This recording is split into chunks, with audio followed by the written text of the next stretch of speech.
Hey everyone, I want to show you my process in creating a plaster freeform sculpture. This was a work I completed 3 years ago, and the video received a lot of attention, but I was never really proud of the video, so here's a new and hopefully improved video. I began by mixing powder plaster of Paris with water using the island method. I began with about a quart of water. I gently sprinkled plaster of Paris about a cup at a time into the water.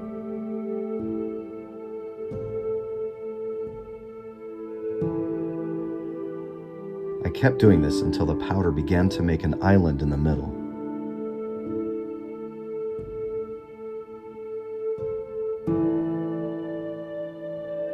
Always use a mask and do this in a well-ventilated area when mixing plaster. I kept sprinkling the plaster until it began to make an island above the water level. Once the plaster began to mound up in the center, I did the same thing with the other areas until all the plaster reaches the water level. Then I completely stirred in the mixture.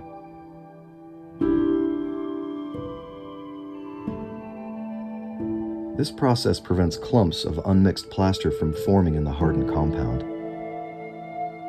I mix quite a bit of plaster daily in different proportions, so I don't always have time to do the weights and measures to properly mix plaster. This method allows me to mix in real time accurately. For this process, I poured the newly mixed plaster and water into a gallon-sized Ziploc bag.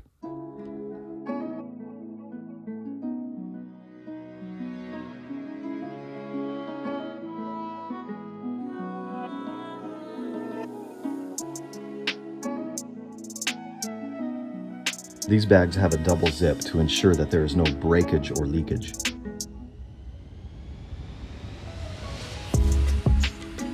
I set the bag on a ball to displace plaster in the middle, since I want to achieve negative space in the middle of the sculpture.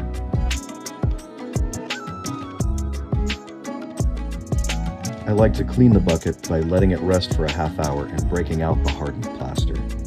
It's wise to not pour any mixed plaster down any drains.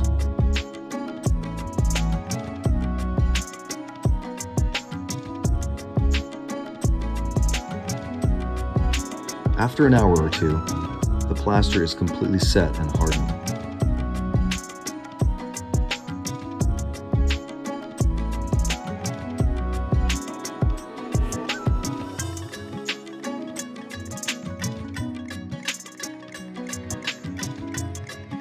I then removed the Ziploc bag.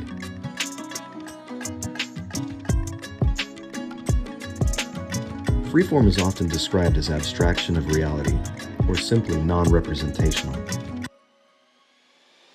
Freeform sculptures are sculptures that have no defined name or qualities.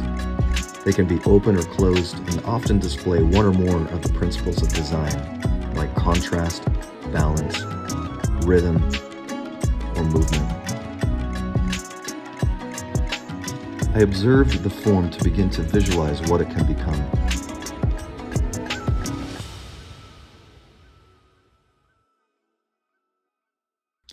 I couldn't really envision the completed form, so I decided to dive in and begin carving without a plan.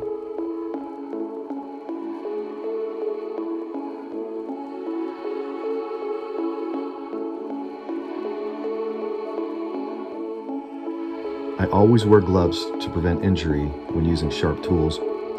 It's almost always the hand holding the project that gets cut if I don't.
place the sculpture in a plastic bag to keep it from drying until I'm finished with the general form. This keeps the water in the plaster, making it easier to carve away the soft material.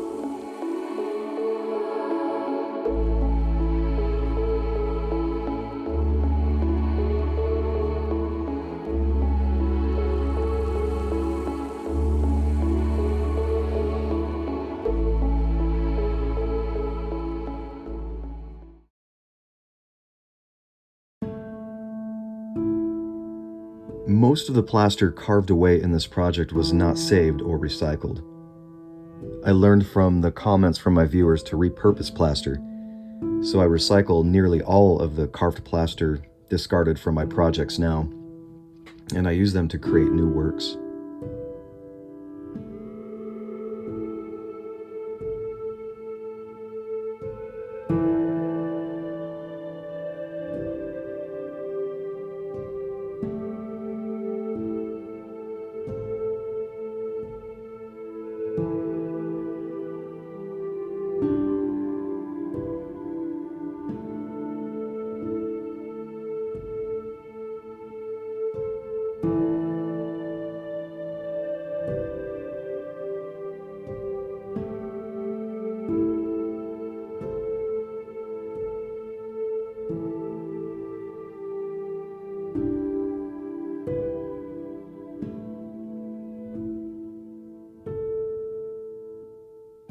Once the form is dry, I begin sanding and refining the surface.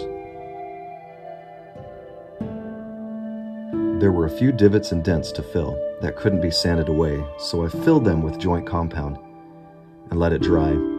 Then it could be sanded flat.